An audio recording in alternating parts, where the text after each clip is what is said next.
If we could please stand for the pledge.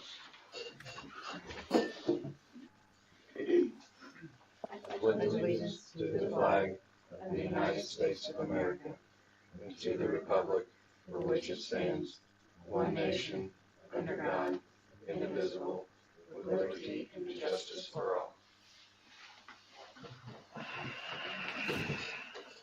Call the meeting to order. Everybody got their agenda, the minutes, and the financial report. That's being passed around right now to sign. I just need one motion for all to be approved. A motion. I'll second. All in favor? Aye. All opposed? Motion passed. Under new business, we need to make an appointment for the 2026 Region 15 person. Adam, I didn't know if you wanted to do that again. I'll continue to do it if you guys want. Okay. So then we'll appoint Adam to be the Region 15 person. Under B, there were a couple of things that I sent text messages about over the last week and a half, things that needed to get done around town. One of them was a collapsed sewer in a resident's yard. We just needed approval to have somebody come in and dig that up. And then the other one was to fill some potholes around town. So I had verbal approval and approval through text, so needed that for the minutes. Another one is tree trimming for our neutral. K did that. So that's already been approved as well. That was 166, right? Yes. Resolution 66. So we have those. I'm gonna go ahead and add under new business, our state senator, Daryl Schmidt is here, and he has a couple things he wants to talk about. So I'm gonna go ahead and give you a quote. There we go. All right. Well, thank you for taking the time to listen. And I guess I'll just introduce myself. I'm a farmer west of Ireland. Was on the DuBois County Council for a couple of years. And then when our Senator Westmer ran and became our congressman for the 8th District, I was elected to be our state senator for District 48, which is Gibson, Pike, DuBois, Spencer, Perry, and Crawford. So I'm running around. I just made it through the first session, learned a ton. Okay, so then when session was going on, one of the big things was Senate Bill 1 that people were having questions about, and myself, I was a little panicked about it as well. So coming off of local government, coming out of county government, so decided to get involved and try to work behind the scenes to make it the best bill possible, and ultimately ended up costing heck, but I ended up supported it. So what I'm doing is I'm going around working on trying to get to every town, city, or county council in District 48. There's 38 councils, so I'm working on to be at every one of them just to try to help explain. And so there's an understanding, but as much for me to learn from you guys as you are for me, and try to help explain the philosophy behind Senate Bill 1. There was so much confusion rolling forward, so what I passed out and what you'll have in front of you are a lot of documents that basically I had them create, not all of them, but had them create, like the first one here, this one with the property tax legislation with the small binders, and one's like the one you've got there is on veterans, but also this, it just basically kind of explains the basics of Senate Bill 1. Was the idea, they started in April of 2023, after the 2023 budget session. There were interim study committees formed to try to simplify our property tax system. Okay, you know, you have, when you try to figure out your property tax bill, there's so many different deductions, and we have them. I guess Indiana has the 6th most complicated property tax system in the nation. So the idea, so the study committee that was started in 23. I've been working for 2 years up until the 25 session, trying to accomplish 3 things. Empower us as local governments to make decisions, to have more control of our own decision making. Simplicity and transparency. Those were the 3 goals, and that's a big undertaking. And that's why this is basically a 7-year process is what this is going to go. And that first dark blue, when it talks about the property tax legislation, we'll talk about, like on the second page. Ultimately, right now we have our 1% cap, 2% and 3%. Okay.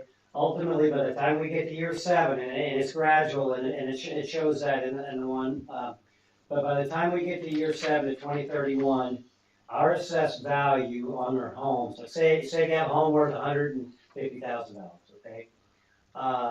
That's the homestead property, so there will be, by the time 2031, there'll be a 2/3 assessed value deduction. So you'll basically, 100,000 of the assessed value will be deducted. Basically, whatever the tax rate times 50,000, that's what we'll pay on the 1%. Now the 2%, the apartments and land and those, that'll show in there. By that time, there'll be a 1/3 assessed value deduction. So you'll be tax rate times 2/3 of your assessed value. So it'll be 100,000. Then the 3% businesses and things, they'll pay the tax rate times 100% of your assessed value. So when you hear that a lot of the deductions, some of the deductions are going away, the individualized deductions where you had 18 different steps to figure out what you were at, a lot of those will go away, but it'll be more standard and uniform where we'll all have a 2/3 deduction, on our homes. So that's in there. Then I also, this one here, the tax and fiscal guide, that is just something for future reading. When I was on the county council, as I see these things, I'm like, dang, I really would have loved to have that when I was on the council. Talks about different tax structures. If that's just some reading when you're really bored and there's no ball games on TV or something. I'm kidding, to go through that. But, and then the other one, it talks about the way veterans, the way veterans and the elderly will be affected, in this. And then I like to give this one here. This one is talking about the state budget.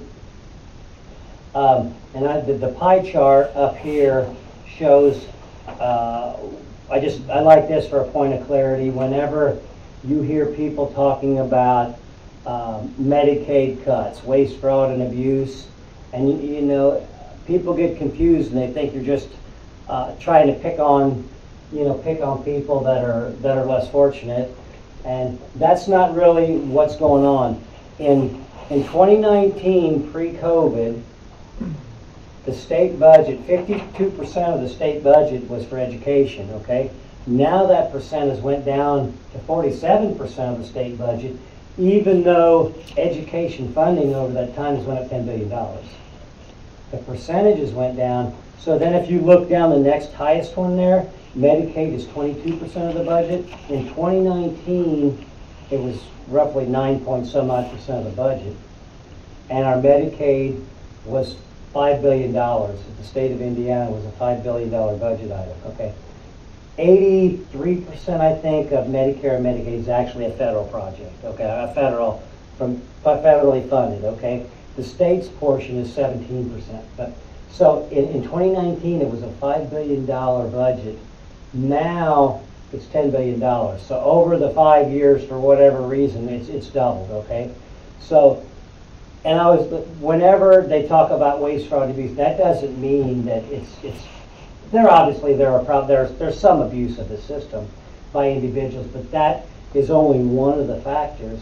So over the time and through COVID, which is not necessarily anybody's fault, but one of the things that happened, there's also a lot of Senate Enrolled Act 1, Senate Bill 1, which we're talking about property taxes. Senate Bill 2, which became Senate Enrolled Act 2, deals with waste, fraud, and abuse, but that was within the healthcare system, like a lot of our large hospitals.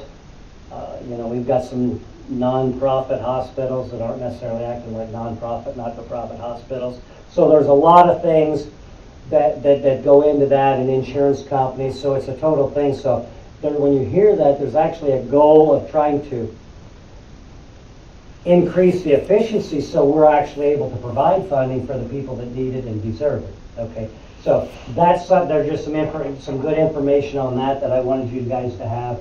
And then this one here is just a flow chart that actually came out a week ago Friday that I brought. You guys are the first one to actually get that. This will explain a lot of the changes because this is transitioned over 7 years. Okay, a lot of the changes from Senate Bill 1. There was a clamming for property tax relief. Everybody had their property tax bills going up crazy. Okay, but the way Senate Bill 1 was initially, everybody wanted property tax relief, but it also affects local government, right? Property taxes are collected locally, administered locally, and used locally, okay? So this is more of a gradual phased-in approach. There will be some changes moving forward. We're going into a non-budget year, but the same study committee that started in 23, they've been working on tweaks to this. So there will be changes to the local income taxes that hopefully we'll start to see in December. Some ways to allow people to use lit for bonding if we need to, and be able to, there was no intent to hurt our public services, EMS, ambulance, fire, or police. So there will be some tweaks to that. And this whole plan, that's part of the reason it's coming in over a 7-year period, is so we can kind of straighten out any unintended consequences, okay? I can't take credit or blame. This is my first year. I just went through the first year, but this is the way I see it. Ultimately, I think it'll be a good thing long term for us. It'll give us the opportunity to collect revenue locally and to distribute it and manage it locally, okay? Now, some people say, well, you're just shifting it from property taxes to local income taxes. In 2015, the state income tax that came out of all of our paychecks, that state income tax we pay was 3.4%. So 3.4% of your income went to the state, okay? 2027, when most of this stuff starts to take effect, the state income tax will be 2.9%. Okay, so there's a 0.5% reduction of income taxes that the state will not be collecting. Okay, so if we end up utilizing the county, utilize local income tax, okay, it's not really that it's going to be raising taxes, and that'll be part of my job to help you guys explain that to your constituents, but it's just a shifting where it's collected. So instead of collecting it at the state level, I'd much rather have us collect it at the local level instead of the state or the federal government collect our money and dictate to us how we utilize it and how we spend it. So hopefully it'll make us more nimble and be able to respond, There's going to be more responsibility to that too, right? You guys and every other council in the state, you guys are going to have a more responsibility, but you're going to be empowered more to make decisions, and I like that, giving us who's going to make better decisions for us locally than us, That's my opinion. I don't know enough about Troy to make a decision, I'm just up the road, a little bit, and came out of local government, but so anyway, that's the overall philosophy of Senate Bill 1. We need to make some tweaks along the way, I'm sure, and that's why I'm here. And that's why I gave you guys my cell phone number. If there's things that you see that we need to do. Then the one last thing that I gave you, these are revenue projections for every taxing unit in District 48. That's Gibson, Pike, DuBois, Spencer, Perry, and Crawford counties, okay? And I'd like to do that. It's nothing top secret. This is all public information. You can go on the websites and look at it. But if you look at the front page, okay, across the top here, these are revenues for 25, 26, 27, and 2028. This would have been if we would not have had Senate Bill 1, and we would have continued on with the tax increases the way we were. These are your revenue projections. So you can get back to Perry and find your guys'. The second set of columns is the estimated revenue for 26, 27, and 28 with Senate Bill 1 happening, okay? And then the third set will be the 26 through 28, the amount of revenue increase or decrease. Most people's revenue are increasing, just not as much as they would have been. So the revenue increase for 2026 is gonna be shrunk, and it's gonna be a smaller increase, okay? You know, so the first goal was to try to incentivize everybody to look for efficiencies. But then the other tools, if you guys are really efficient, which most of us are here in, you know, rural Indiana, we kind of operate a little bit different than other places. But anyway, so then that's what that third column is, 26 through 28. And then the last column is just the percentage of revenue change. Like if you go back, and you can see where you guys are there, it looks like the revenue would have went from 36,725 to 38,8. So revenue, if we would have kept everything the same, looks like revenue would have went up about $2,100.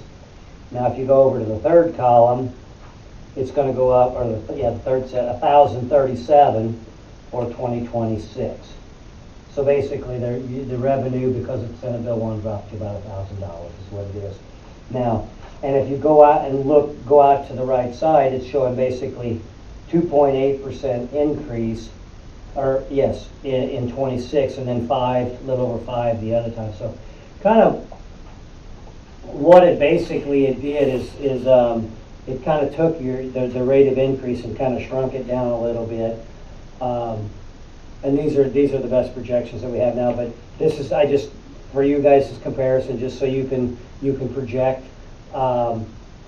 It looks like when we were in April of this year, the session was just finishing, they were projecting as a state that our revenues would be down about $400 million, you know, the state budget. Came out at $2.4 billion less. So we had the state's not like the federal government. We actually have to have a balanced budget at the state, you know, right? Just like you guys are. And so there was a lot of changes and cuts that had to happen to get rid of $2 billion worth of expenses. But now, as the revenue projections come out, you know, the following months, they're actually increasing. They're not as bad as what we feared. So hopefully that this is the worst case scenario on these. I think I still do, didn't I? Or that's good news. But anyway, those are all different pieces of information to try to help and for you guys to look at. And that's kind of the nuts and bolts of the whole idea. I'm confident that it's going to be a good thing. I mean, from my perspective, coming out of government now, there's some tweaks that there's going to be some unintended consequences that they're going to try to address. So that's basically in a nutshell. Do you have any questions, thoughts? Okay. If you find something later, feel free to text, call. That's why I'm down here, is just so you guys, you can put a face with it. I farm, and I figured I wanted to continue. I want somebody that's going to represent us and our views, and you know, boots on the ground. So thank you for the time, and thank you for listening to me. Thank you. All right. Next up, we have the fire department. I'm not sure if anything additionally. So, if anybody else has either. All right. Next is utilities and street department. Mike, do you have anything? We have nothing at all. No news is good news.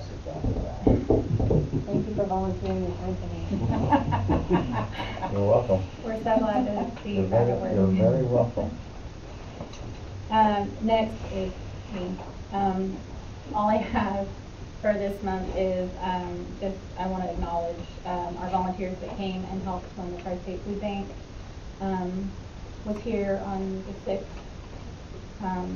Adam came down and helped, and then my mother-in-law, Kathy Crossley, came down and helped pass out boxes as well.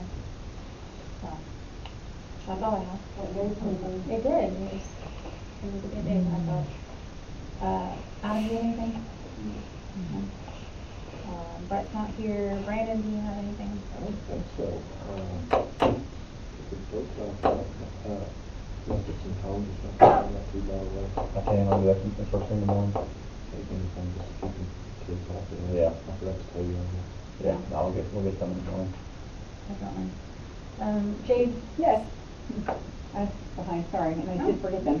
So, I am currently writing 3, I need to verify if there's a 4th, letter for our local residents that have a multitude of violations. Either they're abandoned cars on the street that are broken down, need to be cleaned up, need to be taken off the street.